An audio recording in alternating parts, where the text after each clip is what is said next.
everybody. Welcome to Transformational Psychology. My name is Ryan Holsapple. Today I have for you a podcast with Dr. Kylie Laughlin, a career Army officer, and a retired Captain Dennis Whitt.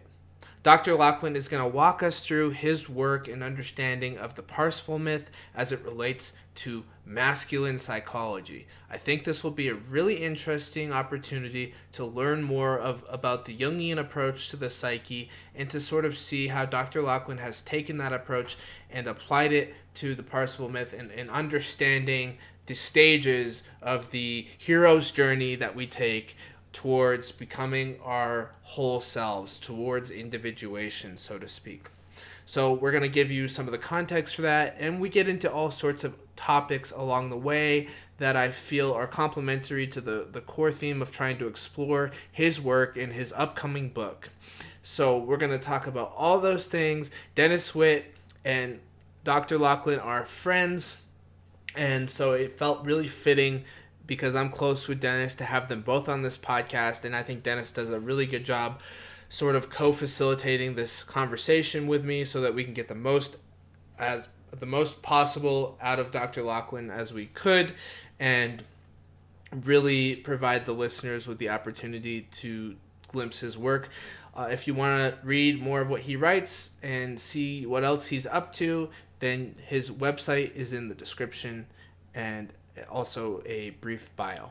We hope that you enjoy this Transformational Psychology episode with Dr. Kylie Laughlin. Welcome. Thank you for being here. Thank you for having us, Ryan. Yeah, my pleasure. So there's a couple kind of aims for this interview. One is that we're going to talk about your upcoming book, Dr. Laughlin. And Dennis and I have done podcasts before, so we were kind of thinking we want to give you a chance to present yourself on the scene to my audience and let them get to know you a little bit. And we'll just kind of play with the ideas that are presented and we'll have a good time. How's that sound? Sounds great. Fantastic. So tell us a little bit about your upcoming book and why it's important to you and what the message is. Okay, so let me start with that. So probably about 3 months ago or so, I started to encounter a germ of an idea, and that germ of an idea, it took root. And I've been tinkering with a business model for coaching or consulting. I'm not a Jungian analyst, obviously, so I was trying to figure out the best way to really apply Jungian psychology and depth psychology and all of these different ideas to something that could really help people. And more recently, I started to read a book by Robert Bly that is called Iron John. It's been around a long time. I think it was published in 1992. And part of that process, a part of that book actually originated from the mythopoetic men's movement, which was with Robert Bly, James Hillman, Michael Meade, Robert Johnson, a handful of other folks during the late 80s and 1990s. And one of the things I've realized as a military person and as a student of Carl Jung and depth psychology is that, everybody's important, obviously, but what I've seen with men in general is, at least in Western culture, is that men are trying to find their way in the world, not just in the 1990s, but, they've been doing this for probably the last 70 years or so and trying to figure out, who we are, where we go. And by the way, this is all men. This is not just like, Americans or, a certain ethnic set or anything like that. I'm talking about all men in general. I'm talking about the masculine spirit, what defines us as men. And so a question was prompted to me by my unconscious or just by my imagination as I started to reminisce about these ideas was, what does it mean to be a man? And, what does it mean to be a man in the context of Jungian psychology and everything that Jung taught within his work? So I started to think about that, and I said, well, what I can probably do is take my business model for coaching and consulting, and I can write a book, and then based on a certain number of chapters in a book, I could sequence that in a way. I could sequence that in a way that every chapter would correspond to one step or one session within the program. So over either 24 weeks or over 12 weeks, each chapter we talk about that during a 2-hour session, very likely on Zoom or some type of technology base. So I started to think, what's this book? Obviously you just don't write a book, you structure it, you think about it, you plan. So I started writing down the chapters, and what I came up with, what my intuition led me to was the Parsifal legend, the Parsifal and the Grail legend, and it's a beautiful story, and that really structured the main leitmotif of the book and the 12 chapters. And um, I can talk about that, but I want to pause there for a moment because I think I just said a lot. Yeah, I wanna hand it to Dennis. Dennis, what comes up for you around that? Well, Kylie and I first met, boy, what was it, back in 2000 and was it 8? I think, But right? it was either 8 or 9, Dennis. I think it was Yeah, 9 actually, because I was coming back from Kosovo. But go ahead. yeah. And I was going through my officer training, and Kylie was a superior of mine. And actually, you're my first commander, first boss in the Army for my first active duty assignment. And so the reason I bring that up is, how much of this do you think has been influenced by your time in the military? There's a lot of mentorship, there's a lot of masculine energies, things like that. So um, why the Grail myth in particular would be my Yeah. question. Okay, great question. So the first off, the military has greatly shaped this, and I've always asked myself, what does it mean not only to be a man, obviously, but in the Army or the military, what's it mean to be a leader? You know, because you hear all of these bumper stickers, all these cliches. I'm a leader, and leader is this, and FM 6-22 says this, and leaders influencing people, so they do X, Y, and Z, and yada yada yada. And I've heard a lot of senior leaders, whether they're non-commissioned officers or otherwise, parrot this, just parrot it and say it out. But what does it really mean to be a leader? And what I realize is that leadership isn't obviously just leading; it's also following. It's an archetype essentially. So there's two separate sides. There's two sides of the same archetypal coin. In other words, on one side you have leadership or leading, and then one you have following. Every single leader at some level also follows. Not we all work for somebody else in some capacity at every single step of the way. So you have to really learn how to follow and lead, and how those two facets of that same coin come together. So that's one. And then more recently, probably about 5 years ago or so, I wrote a paper that was predicated on typology, and it was called the archetypal leader. And I talk about different depth psychological aspects of leadership in that paper. So that provoked me even further in terms of saturating these ideas and these creative energies until I got to where I am today. So let me come back to the final part of your question is about the Parsifal legend. And what I realized is I read a book recently for my research by Robert Johnson, who unfortunately passed away in 2018. And he was a first generation Jungian. He actually knew Carl Jung, and he wrote 3 books. They're relatively short books. You can get them on Amazon. One's called He, one's called She, one's called We, and they're about masculine, feminine, and romantic psychology in terms of relationship between men and women. And I read, and what he focuses on predominantly within He, in terms of masculine psychology, is the Parsifal legend and the Grail myth. Because really, if you look at the story arc focuses on a young man and an older man and a wounded man that has an amfortis wound. And because of that amfortis wound, let me define that. It's basically amfortis. The word itself is a name for a person, but the word itself, the etymology, links back in French. It links back to infirmity. Amfortis, infirmity. It's a sick person. It's a sick man. He's sick, and because of his sickness, the land around him, Britain or otherwise, the unconscious is sick.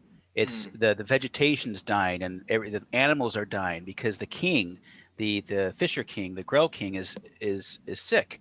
So the story arc follows that Parsifal comes out of the wilderness. He comes out of the forest, and he's living with his mother. He's fatherless. He doesn't have a father. You see this same motif playing out in a lot of hero myths throughout history and throughout mythology. So he's fatherless. He's in the circle of a mother complex in the forest. He's in the unconscious, and he's basically in the realm of the mothers. So he's one day he comes out of his cottage where his mom and he live, and he sees a wondrous sight. He sees 5 knights. The numbers change from version to version, but he sees 5 knights, and it shocks him. It shocks him out of his slumber, and it makes him wake up. And that's why the first chapter of my book is called Reveille, but I'll come back to that later. Um, so so that leads him on his own monomyth, his own hero's journey, and he leaves his mother, and his mother gives him some gifts, and the knights tell him about King Arthur and this place called Camelot, way far away. So he travels from chaos into order, and he goes towards Camelot, where he eventually encounters King Arthur, and the story goes on. There's more or it's far more facets, but the whole story arc is going from Parsifal as one aspect of the masculine archetype to Amfortis, and then the Grail itself, which in some cases is actually a cup, in other cases it's actually a stone. So you see in one case with Wolfram Eschenbach's book, which came later from Chrétien's, it's more pagan because the stone is actually a symbol of the lapis, which the lapis axilis, which goes back to alchemy and Gnosticism, whereas the chalice or the cup comes back from Christianity, obviously, with the cup of the Last Supper with the Holy Grail. So, anyways, the story arc goes from Parsifal to Amfortis, and then that's where everything closes to it. And there's a lot more to it, but I think it's a good time to pause and let you guys kind of, ponder on what I've articulated so far. Yeah, go ahead, Ryan. That was all really captivating to listen to. What I'm curious about is what does Parsival teach us explicitly about masculine psychology? Let me take that. So what I think, I mean, that's a open-ended question. It can mean a lot of different things, but specifically, the etymology, Parsifal is not a name of a person. It's a description of a psychological state. Mm-hmm. The word Parsifal, just like Amfortis, links back to Old French to the term Parsival, piercing the valley or piercing the middle. It's the middle way. Somebody who goes right through the middle, And so really it talks about the masculine spirit not becoming trapped by illusions, not going too far to the left, not going too far to the right, but reconciling the opposites in that middle way, much like Buddhism, and going through there and then seizing the treasure by walking the straight path. And frankly, I think it also means never losing sight of your goals, because we have to go on these wanderings for a certain time period. And more importantly, it may sound like a cliche, is that I think the central message is that we meet our adventures when we are ready for them. I say that again. We meet our adventures when we are ready for them. Case in point, Parsifal, he encounters a Grail castle the first time, and it's basically a place out in the forest, and he's not ready for it.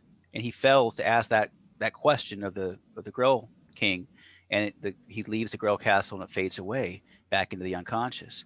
Years later, after 5 more years of wandering and going through all of these hardships and all of these trials and tribulations, he comes back and he encounters the Grail castle again. This time he answers a question after he's a more seasoned, developed personality. He's able to do that. So it's Parsifal means waking up, moving forward, walking the middle path, being a man, and being able to link up those masculine energies. And final point, from a depth psychological perspective, I really think it really has a lot to do with coming to terms with your femininity, with the contrasexual soul image that is part of us, which Jung called the anima, and having a good relationship and being able to pull back and withdraw those projections. That way you don't screw up as men. And being right. And final point, taking damn responsibility for your life.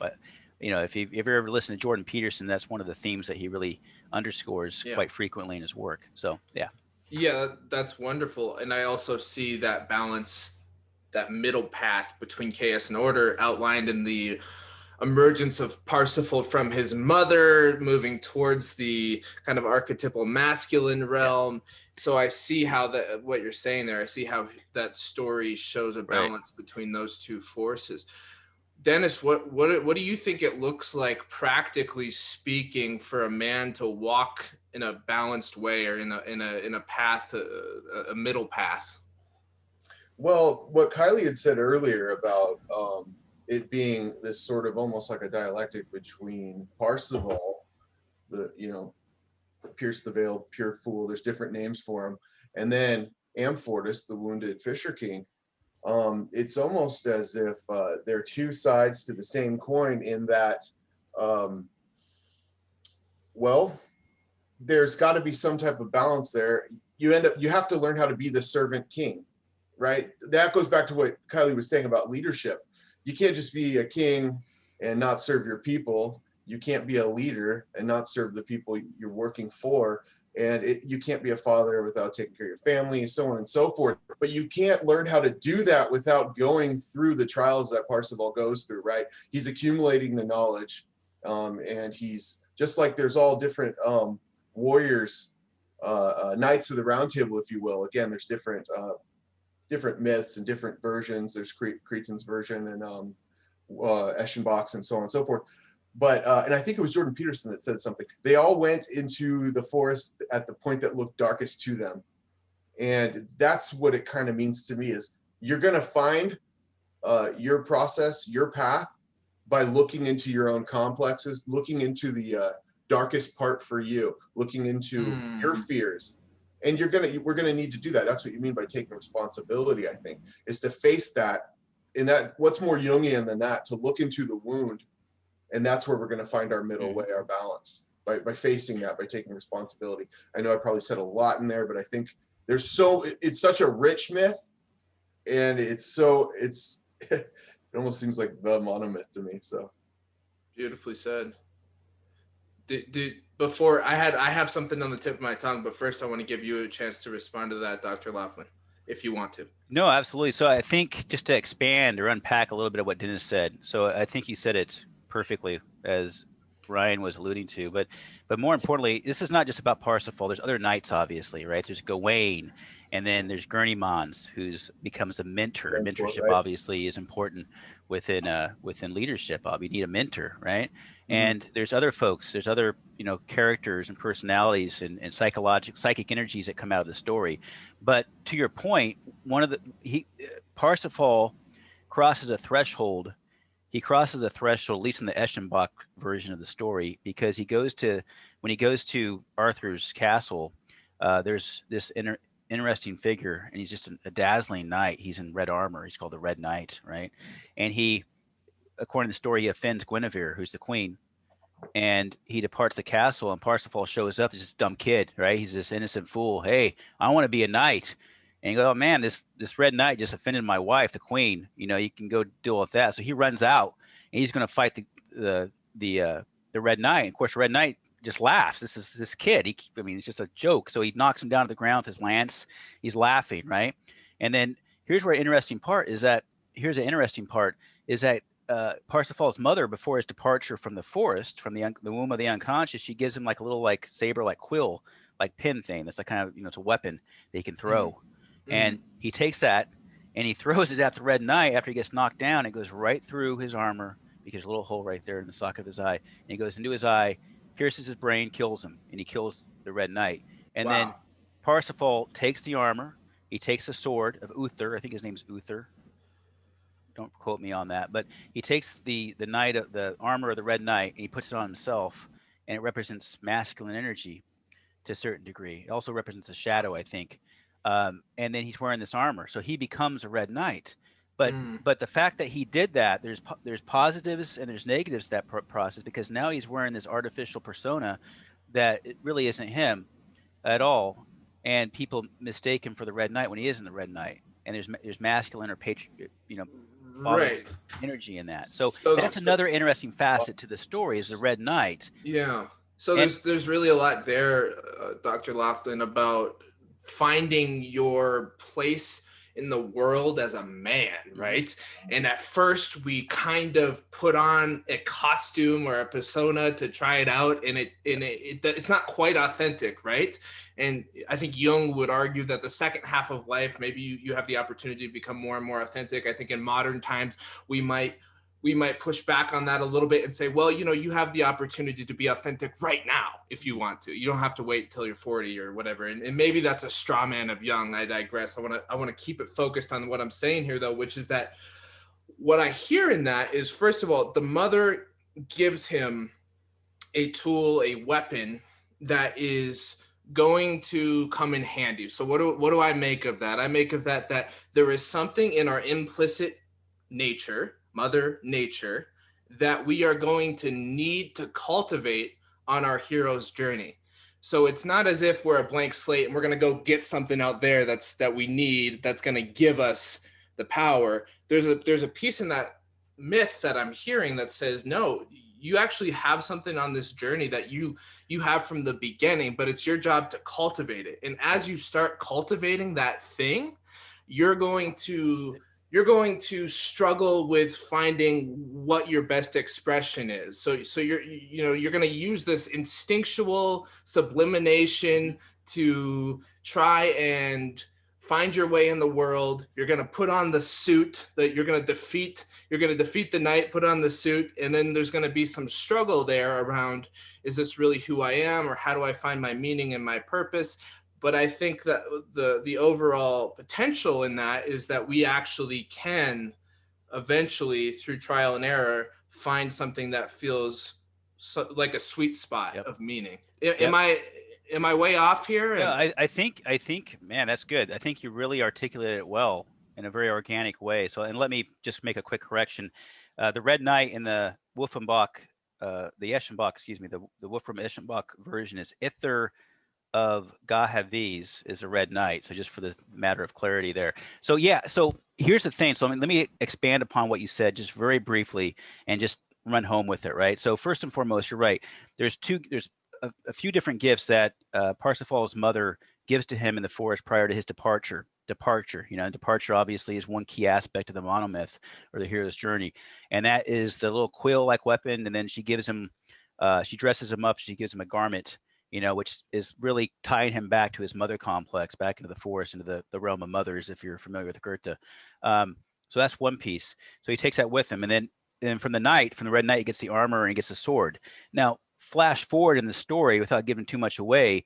At the very end, before he goes to the Grail Castle for a second journey, he encounters a Muslim, and in the story it's called Infidel in the story, from the east, and his name is Firfiz, and Firfiz obviously means something else too. The description of the psyche or the psychological aspect of that personality in the story, and Firfiz is a noble man from the east, very smart. He's a great warrior. He's on par with Parsifal. So, and so they fight, they clash, and they just fight, and nobody can win. So finally, Parsifal takes the sword of Ither, the Red Knight, and he just hits Firfiz in the head with it, and he knocks him down to the ground. But at the same time, the sword, which is kind of like Excalibur, the sword breaks because he's using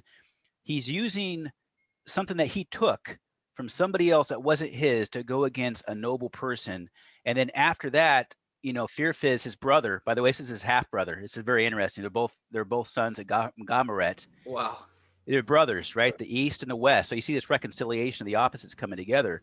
And so they become friends, and they say, they talk, and they reconcile. So the East and the West, the Christian and the Muslim, come together at the very end of the story. And then they both together as brothers, the Muslim and the Christian, go to the Grail Castle, and they retrieve the Grail. It's a beautiful story if you guys have a chance to read that part of it. So. Oh, wow. Dennis, I'm leaving space for you here. There's so much there to talk about. Boy, you brought up Robert Bly, his book Iron John, and there's parts in there that really echo that, about what you were saying, Ryan, about you've got this thing when you're young, right? When Parsival's young, we have this thing in us. We've got, and in Robert Bly's book, which sort of parallels it, that thing, the first thing that came to my mind is that golden ball. We have that wholeness, that we have a sense of wholeness. And it's almost like, just like Parsival, how he misses the mark the first time. He has a chance to ask the right question, but he doesn't have the experience yet. He doesn't know yet. So he doesn't know what to ask. So the castle fades back proverbially into the unconscious again, but he revisits it later. Just like in Robert Bly's book, he comes back to Iron John's cage. And that's emblematic, I think, of the fact that in modern times right now, we have to figure out as men, the masculine energies, what our purpose is. How do we live a soul-directed life? Because by and large, do we have initiatory practices anymore that help us move into manhood, that help us direct these energies, that help us build the vessel to contain those energies? I know for myself, I was drawn to the military because that was a way to get some type of initiation. Now, whether I didn't know it at those, to articulate it in that way when I was young, but that's what I was looking for, right? I was looking for the things I wanted was other men, much like the knights, right? The way that Parsival saw those knights and I think he says in their liveries, right? And I think he falls to his knees when he sees them, and he says, oh God, because he takes that, like that becomes his image of what he wants to be inside. And I saw that in guys I admired, like in the military, you know, paratroopers, that kind of thing. So I want to do that, you know, and it really captured me. But to live a soul-directed life and to find out what it is that we're each meant to do, what's encoded in us, almost like a little acorn, to become an oak, to not become a pear tree or not become a, you know, a peach tree, but to be the oak, and to find out what our path is, I think requires the right initiation. And so it's just so of so much import to me that we get back to formulating men's groups, formulating ways to initiate each other. And it's doing things like this, and it's rediscovering how to be a man and what it means to be a man and what it means to be a servant king, what it means to, you know, be a magician, a warrior, a king, a lover, all those archetypes, all those nights we have at our own internal round table. Does that make sense, gentlemen? Oh yeah, that's beautifully said. Dr. Laughlin, where does that lead you to continue to elaborate? Yeah. So I think unique experience because we had the commonality where we both have the military. We both were in the military, and I can only go back. The psychology of joining the military is very important as an initiation process. So, for example, I'll just use myself as an example. You know, I joined the military when I was 17, and I grew up in Yuba County, California, which is Marysville essentially. And the reason I joined is because, well, for a number of reasons, obviously, but the military was something, there was something romantic about the idea of joining the military and going off, leaving, and being paid for it. And then on top of that, depending on what type of MOS or military occupational specialty you choose, you can get little benefits, right? So for example, I chose, you know, military intelligence, and I got to go to language school for 6 months and get paid to learn Spanish, which where else can you do that, you know? So there's a romantic appeal to that. And more importantly, at the time, I know it's a business, right? But the recruiter really wanted me. He wanted Laughlin. He wanted Kylie. The Army seemed to want me. The big mother Army wanted me, and that was very appealing to me psychologically. Like You know, that. you know what I mean? Keep going. So, That's great.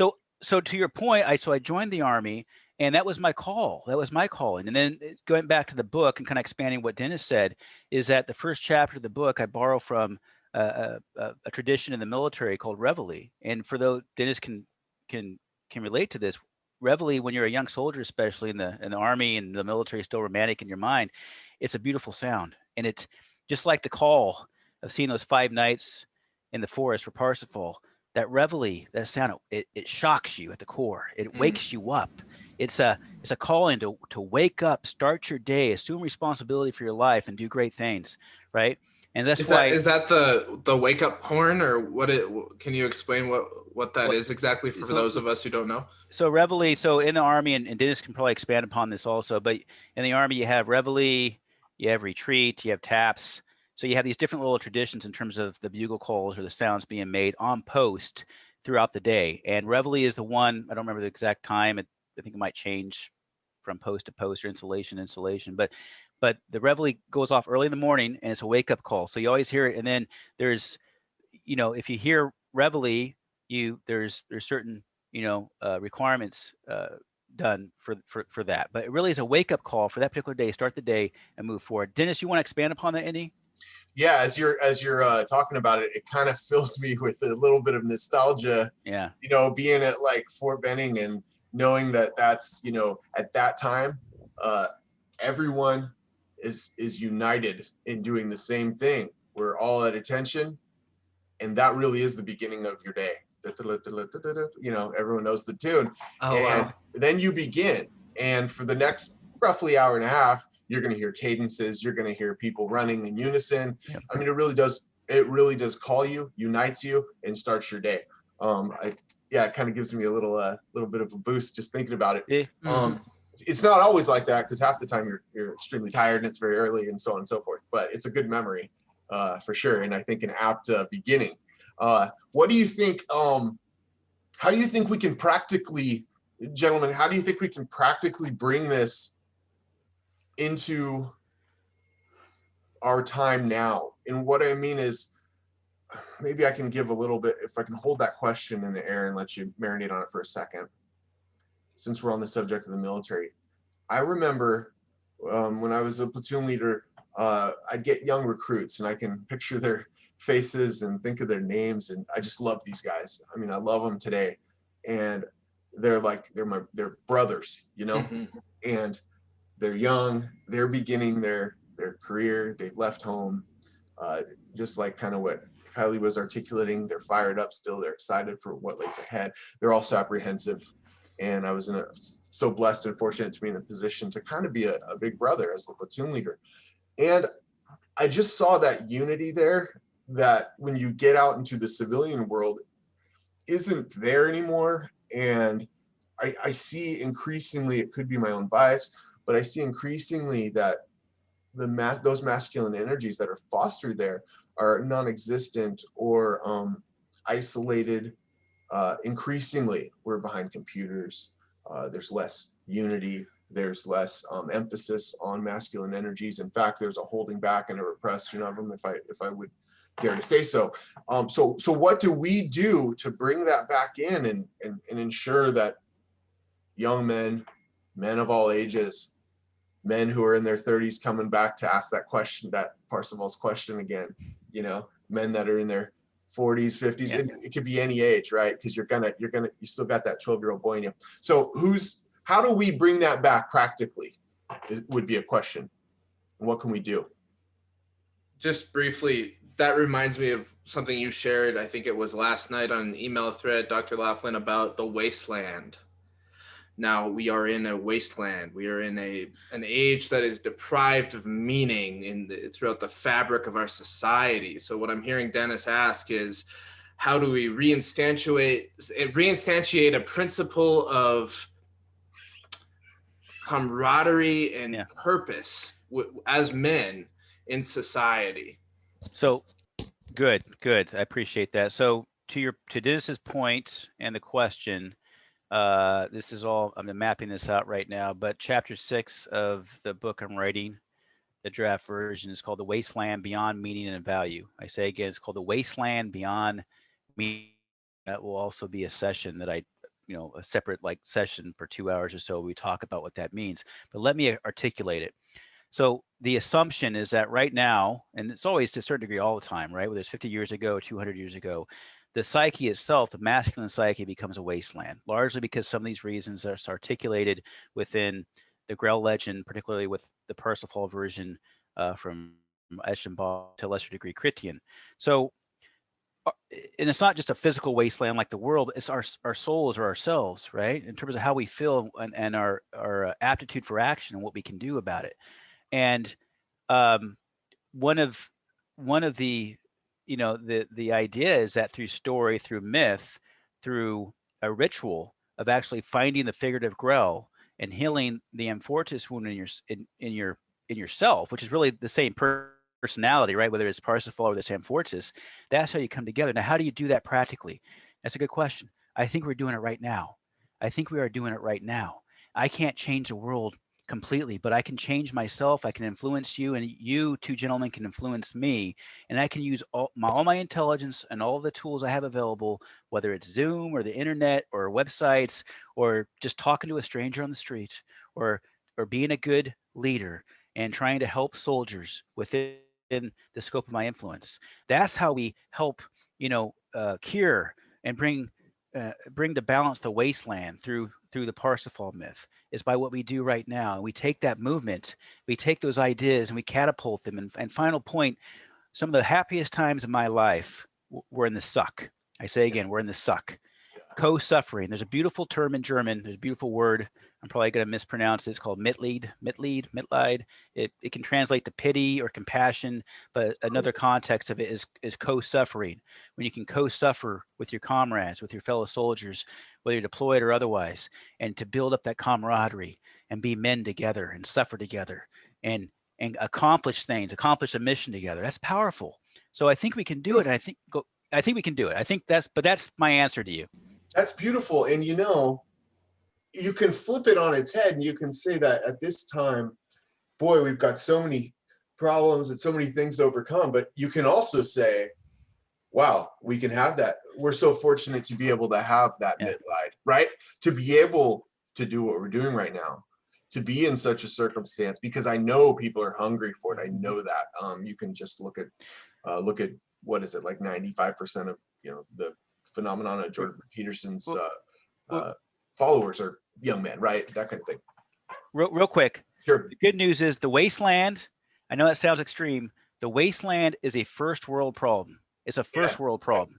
Right. It's overcomable. We can do it together. But go ahead. Yeah. No, that's pretty much what I was going to say. Is that we're fortunate to have these kind of problems, to be here at this time now, and to be able to be fortunate enough to ask these kind of questions, right? Because you have to. It's almost like I often picture like Maslow's hierarchy of needs, right? And it's like you meet those base requirements that are building up on the pyramid, and then if you're lucky, you can get to such a point where you can start, once you've got your belly's full, and you have a family and that house and then 2 you can cars paint a and a pool. picture. And then you can actually look at the inverse. Like I picture an inverse pyramid, and that's where living begins. Yeah.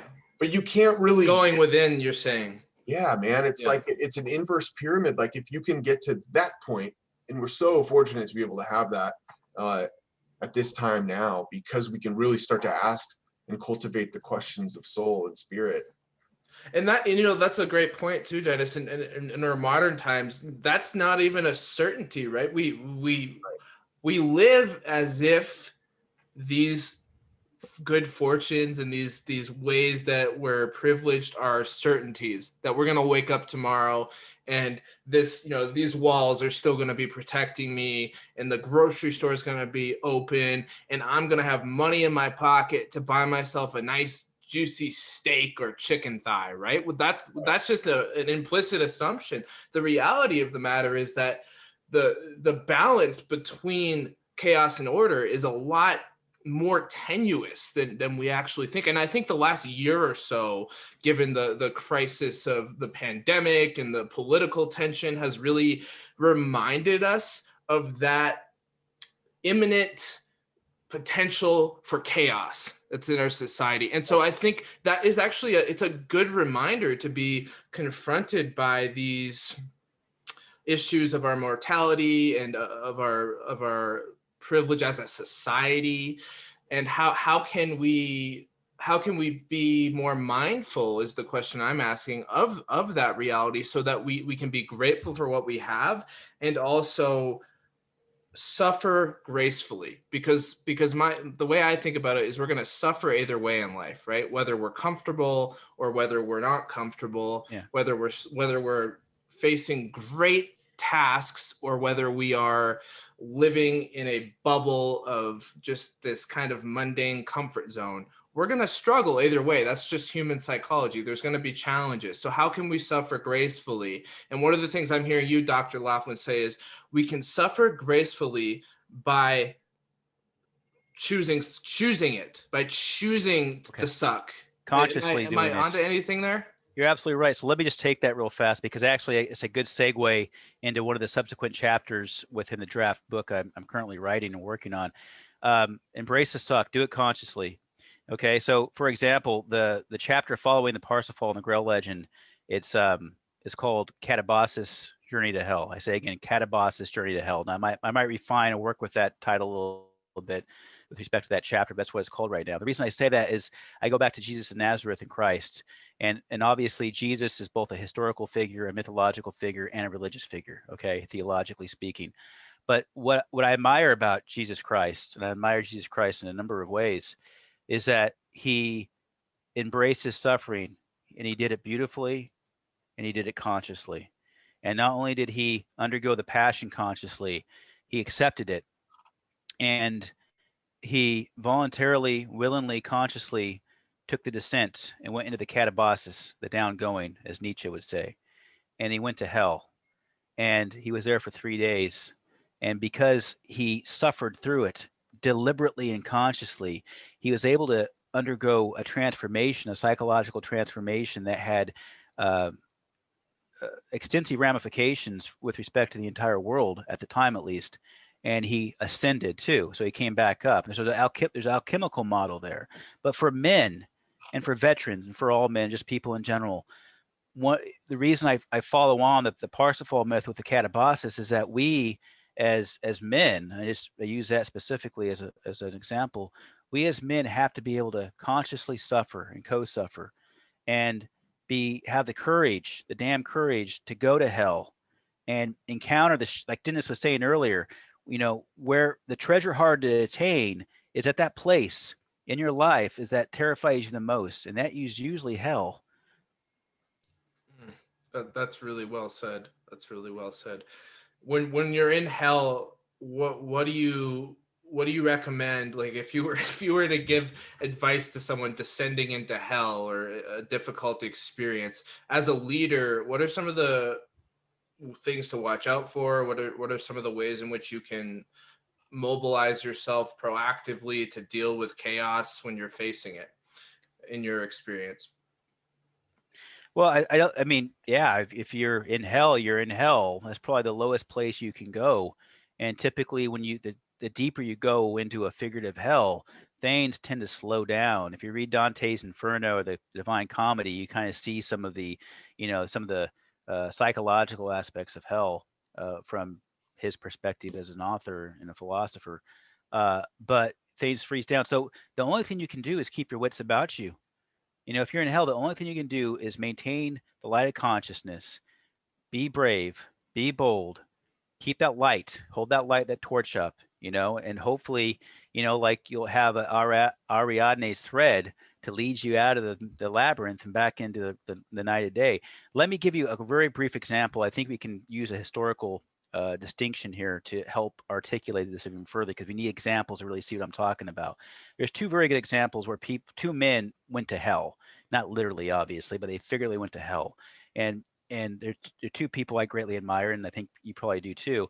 The first one was Friedrich Nietzsche, and in tremendous, off the charts, brilliant. I mean, Nietzsche was when they created him, when he was born, they broke the mold. If you read his books and you read Thus Spoke Zarathustra, you say, wow, this guy is different. He's from another planet. So he's very unique. But, and there's theories, obviously, but he went to hell. He went to Hades. He underwent the downgoing. And the drawback about Nietzsche, there's different explanations for why. The last 10 years of his life, he was in hell. He was in a state of catatonia.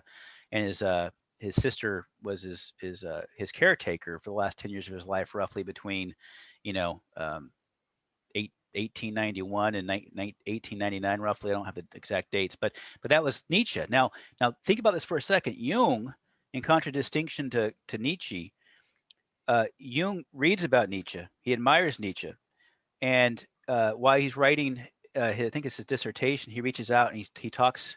He writes a letter to Nietzsche's sister, Elizabeth, and she's an interesting character in her own part. And she writes back to him about some different things about I think at that time it's cryptomnesia he's asking about, because he found parallels between Thus Spoke Zarathustra and Justinus Kerner's I can't remember the book title now. It was a book that was written like 1840s about a medium or seances or something like that.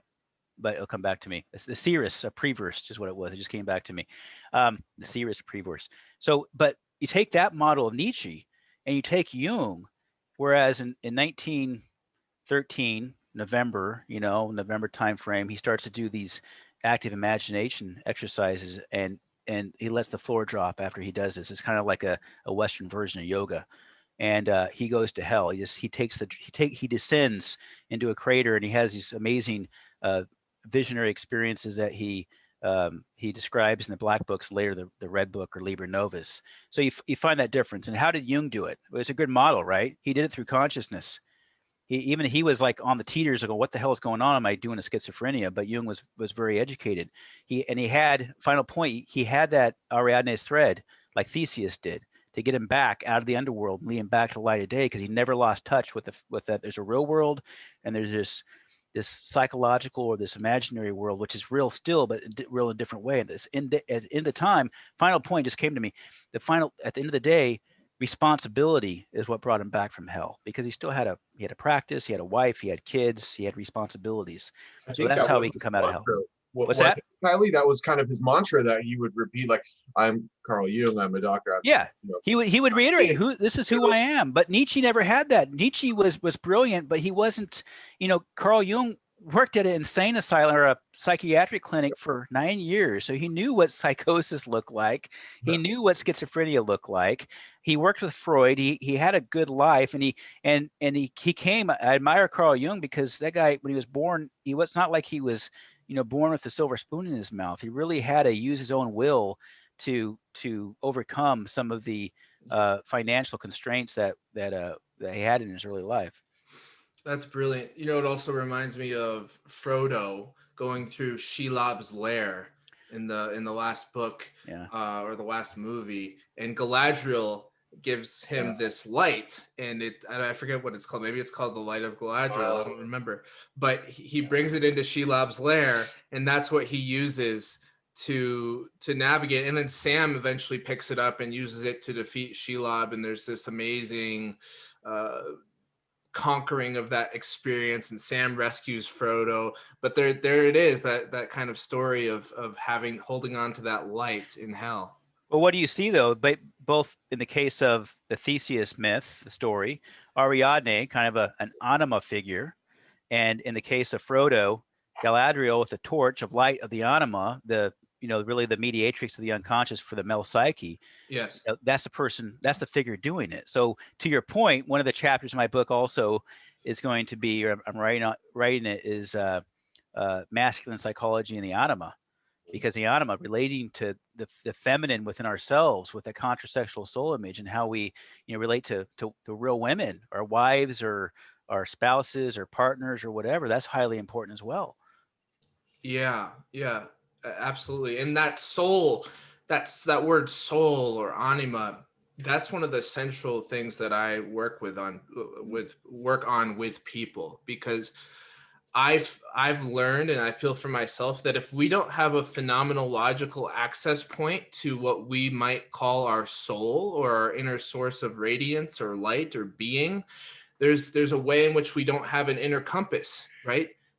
Everything is then guided by either societal reactions or internal impulses. There is no sense of deeper connectedness, which pulls us in the direction of our meaning or purpose. So one of the things I'll do with people is I'll see if they can actually feel this source of soul inside of their core, or wherever they might locate it in their spatial and bodily field, or their energetic field, whatever you want to call it. And it's a phenomenological sensation. It's not something that you're going to measure scientifically, at least not with our current technology. It's something that you have to experience to know what it is. It's this, probably, I'm imagining, as you're writing this book, Kylie, that you're following this pull, you're following this soulful feeling of purpose. And how do you know it's right? Not because you think it's right. You have a direct experience of feeling, of sensing it. So to your point, I think a lot of people underappreciate the phenomenological aspect of Jungian psychology. For example, when Jung was devising his theories, he was largely doing it based on naming certain kinds, naming and studying and framing different kinds of psychological experiences, different kinds of psychological experiences. So when we talk about the anima or the animus or the shadow or the self, or any other type of functional complex or archetype, we're really looking at kinds of experiences, human experiences that are framed through a phenomenological perspective. I mean, case in point, what book was it? Aeon, Phenomenological Study of the Self. So so Jung was there's obviously a phenomenological component to Jungian psychology as a whole, and I think Ryan, you've articulated it very well with what you said. To find that access point, that's so critical, because if you're talking about descending into hell, in Ariadne's thread, or Galadriel's file, that white file she gives them. In each case, we're talking about the soul itself as the feminine image, giving us something that we can then navigate, as you said, a compass. We're coming with all these common themes and that are following and tying into each other, to be able to descend in through that chaos that's going to be life. Or otherwise, if we don't have that and recognize what it is and know how to call upon it so that we can access it, then essentially it's going to be like what Jung says. You're going to think you're just going to call life fate. You're going to say that's what happened to you. Right. But what we're trying to do here, that light is emblematic of consciousness. And to circle back to what you said, Kylie, to take responsibility, that's a conscious decision. So you can't separate the two. So what I'm hearing is we need to know how to identify in ourselves where that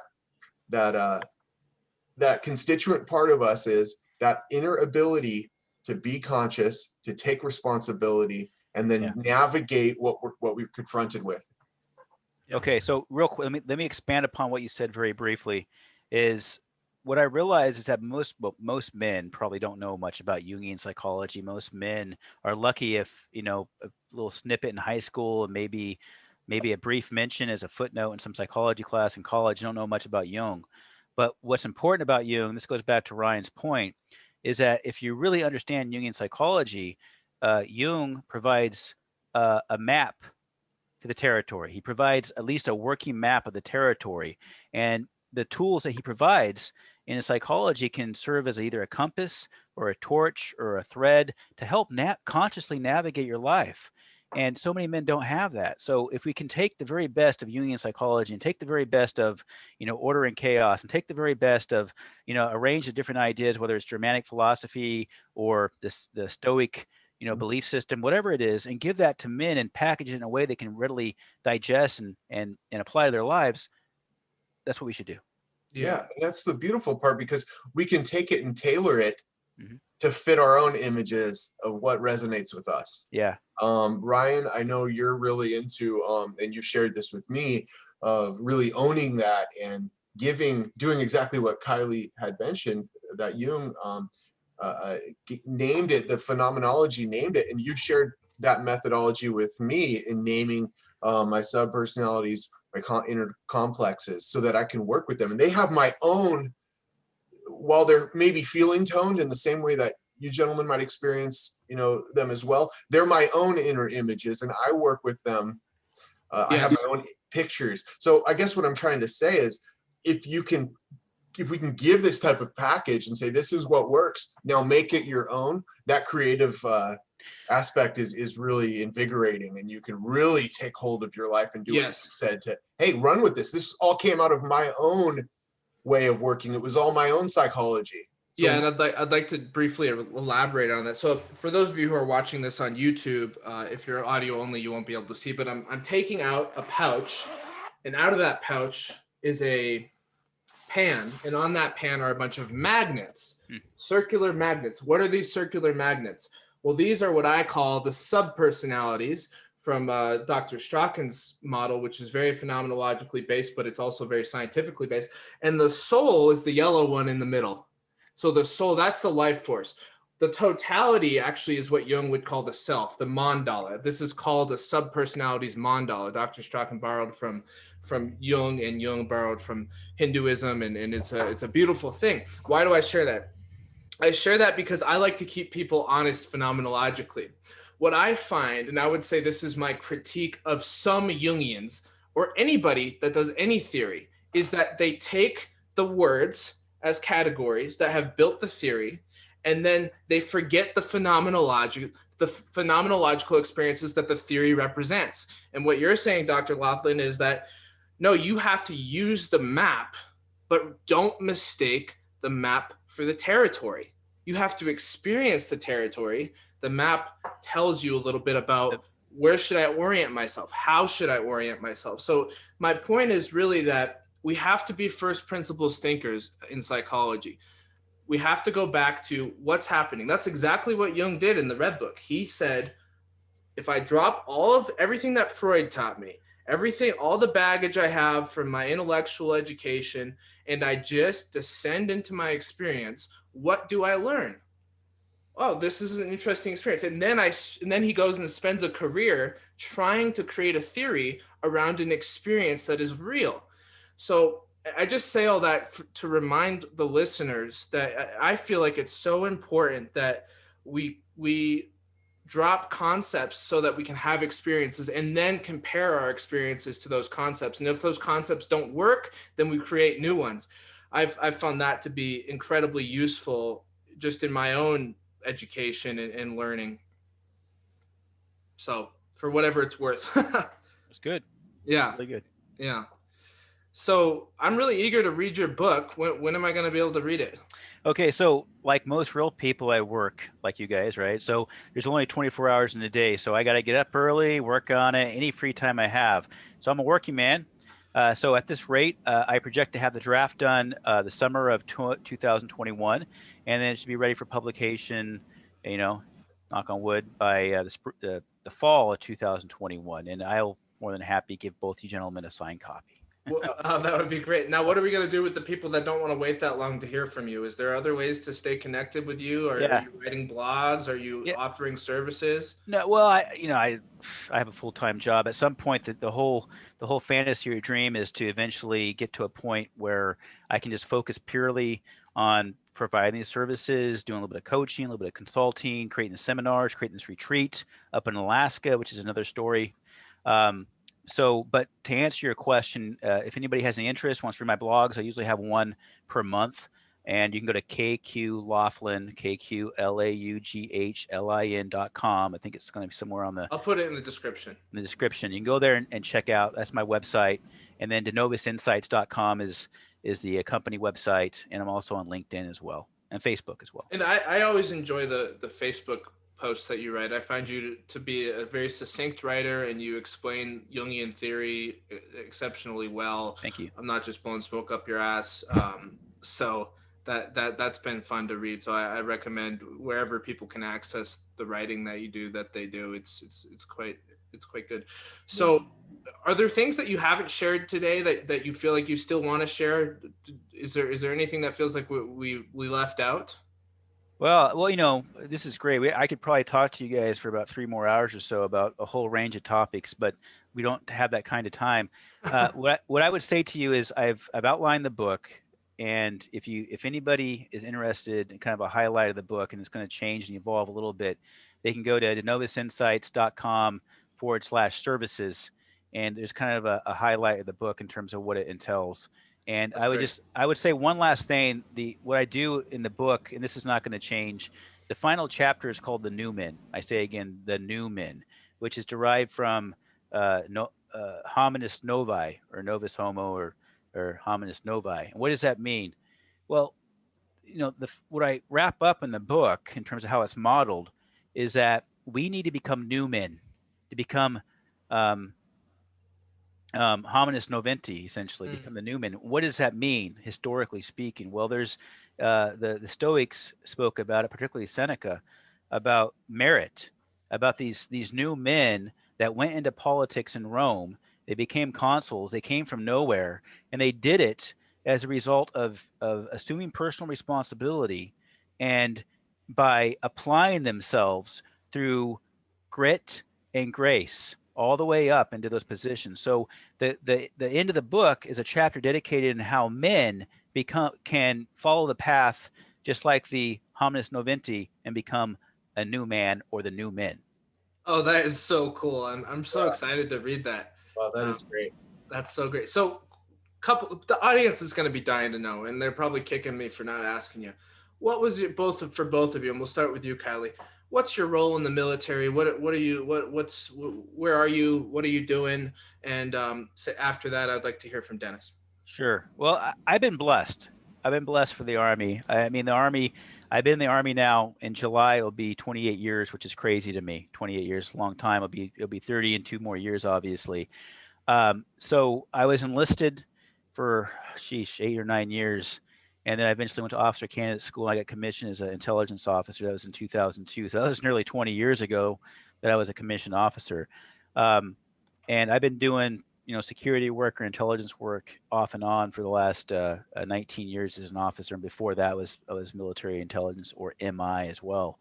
And right now I work as a technician, a Fed tech, essentially, at the headquarters for the California Armed National Guard in Sacramento, on primary staff, doing staff work, and I really enjoy it. I mean, there's two great passions you can get, Ryan and Dennis, and I'm preaching the choir here: helping people and helping organizations, become better. And people say, well, the organization's all screwed up. No, I'm screwed up because I'm a because people you hear that people project. You assume responsibility at your level to do what you can willingly to make the organization better, and whether it's a private company or whether it's a government agency. That's the only way to make it better. So anyways, that's what I do for the California Army National Guard right now. Yeah, well, that was a very humble and modest, pronouncement of what you do, and thank you for your service. It's really a pleasure to be able to talk to you, and it's honestly inspiring to see how you've managed two careers. Really, I mean, you've got your doctorate in Jungian psychology and depth psychology, and you're also doing this. I mean, that I'd imagine that has been a lot to balance. Yeah, I mean, again, there's only 24 hours in a day, so it's one thing you can't get back is time. You can't create more time. The only way you can get more time is strategic planning and waking up earlier and sleeping less. Honestly, that's the only way you can get more time. So that's what I do. And I still got a family and 2 kids and a wife and a dog, so I got to focus on them too. But you got to be strategic. I mean, look at Jung. I mean, look at Jung. You look what Jung did in the course of a lifetime, things, including taking care of his soul somehow. So yeah, it's a big task, right? If he can do it, we can and do his a little inner bit child. Of that. And his inner child. Too. That's one thing I'd like next time we talk. If we do another podcast, and Dennis, I'll get to you here in a second. Is here's always my concern with the masculine work that we do is that we don't forget about the inner child. We make time to play, just like Jung was, creating figures in the sand. There's a time to wander, and there's a time to show up and work and put on a load and walk up a hill and live life as a man. And then there's also a time, I think, whether it's on a weekly basis or as much as we can fit it in, where we say, what does the inner child in me want right now? And that's not to say that we give him whatever he wants. Obviously, the adults in the room have to moderate the activity of children, but that we allow space for a voice to be spoken so that the child is not being suppressed. Rather, he's being integrated into a greater whole. So I'd be curious to get your thoughts on that for our next conversation. Yeah, and so that's so critical. Dennis, yeah, I'll leave it to you now. Well, yeah. So in the Army, I was privileged to be an infantry officer, and that was just great. I mean, well, you do carry a lot of rucksacks up hills, as you just stated there, right? But it's really great because you meet some of the most fantastic people ever, and got to do that. Was real privileged to do that and lead some guys, and then. I had a little bit of a back injury and ended up unforeseen, but the military being what it was, gave me a cool opportunity to work in public affairs, which really cultivated some other skills I didn't know I had. And once I was medically retired, I got into working with veterans, which is what I do now for my day job, which is immensely rewarding. If I could circle back a little bit, Kylie actually, as my first commander, had me take the Myers-Briggs, the personality typology indicator, and I think right when I started working for you, and it just lit a spark, and he shared a couple essays with me, and we'd have some questions back and forth over lunch or when we were jogging doing PT, and I think you were just going through Pacifica's program, what Ryan and I are into, and that stuck with me. And then when I had gone through my injury and had to shed sort of, I didn't realize what I was doing at the time, but my ego was so wrapped up in who I was trying to be. Jung popped back in my life through dreams, and I was really going through a dark night of the soul. And I'll always be immensely thankful to Kylie for that. We've stayed friends all the way since that time. Now look where we're all at. So it's fantastic to me to see how many synchronicities come in when you're trying to do this kind of work. That's amazing. And then you get to a certain point where you just go, boy, there's purpose there. And as long as I follow and hold on to that, life's going to do whatever it can do to me. It's going to throw me wherever it's going to, just like being on a little boat on the ocean. But if we can hold on to that little bit inside us, and I've watched Kylie, I gotta brag for a minute. Thank you. Say grit and grit and grace. And I've watched you do that. You've always taken on that through the military and taken it head on. And that's what a leader does. And that's what you've helped, you've been a mentor to me that way, academically and militarily speaking. And it's just phenomenal to see. It's inspired me. I've shared some of that stuff with Ryan, and that's the kind of stuff that we need to cultivate, I think, as men, is take that responsibility no matter what happens to you and just keep moving forward, because you're going to reap amazing benefits from it that you could never That's foresee. awesome. Can I just say, first of all, thank you for your service as well, brother. I don't think I've ever said that to you, but I think it's worth saying, thank you for what you've done for the country. Also, is it not interesting that I'm 27, Dennis, you're about 36, Kylie, I'm imagining you're a bit older than Dennis. We've got 3 different generations of men here in this podcast talking about what it means. I mean, we're all at different stages of life. And might I add as well that, Dennis, I know you always say that we're mutual, brothers. It's not big brother, little brother.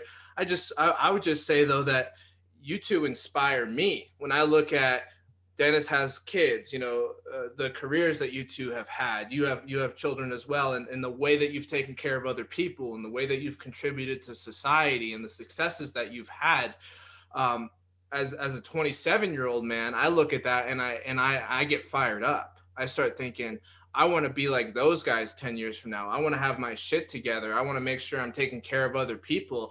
And I want to make sure I'm carrying that load for my family and for my social responsibilities and for my individuation process. So first, just a great synchronicity that that we have 3 different generations of men here talking about what it means to be a man, and also humbled and honored to be in a position to have this conversation, to conduct this interview, and also just to be able to be in a position where I can share my experiences, limited as they are.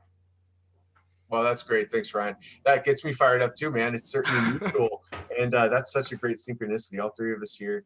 And this is the work. This is Kylie, as you like to say, hey, we're waiting for that Kairos, that right time. It's perfect. It's perfect. Beautiful. Any last words? We'll leave it to you, Kylie, before we close. Anything? I would just recommend, I'm sure you guys have read this book, one of my favorite authors, Joseph Campbell. You can't beat him, right? So I would just say, so getting back to what you said, Ryan, I'm going to come back and focus on you because you've been such a gracious host. So we really appreciate the opportunity to be on here to talk to you today. But one of the themes, this comes back to you as a young man, you're 27 years old, and God bless you, because one of the themes of Parsifal is going through the process through mentorship, whether it's Dennis or myself, and a person like you who's much younger. And, look, kudos to you. You're doing great things at such a young age. You're going to have a PhD in the next couple of years. Is receiving the wisdom from other people vicariously, so you yourself do not have to incur an Amfortis wound, which is very difficult to do. Bypass the damn Amfortis wound. If you can get the wisdom without going through the hard knocks of life from other people and understand that vicariously or otherwise, then that's what you should do. And that's one of the things. Instead of going there and screwing up and then going through your wanderings over and over again in the circle of the mandala and then coming back, you can do it without having to incur all those wounds and not ever even have to receive the Amfortis wound, because again, you earned the process, you earned the grill. You didn't inherit the damn grill, you earned it. That's different. So I would say that to you. Oh, thank you so much. That's great wisdom, and I'm going to be sitting with that and contemplating that. Thank you. Well, everyone, I think this has been one of my favorite podcasts that I've done. So this is really special. Please like and subscribe, follow, whatever. If you're listening on YouTube or audio only, whatever it is that you do to support this, please do it. And leave a comment or send an email with the information in the description if you have anything you would like to say about this podcast, you want to share your thoughts. And I look forward to talking to you two gentlemen again soon. Thanks for having us. Thank you for having us. Appreciate it. My pleasure.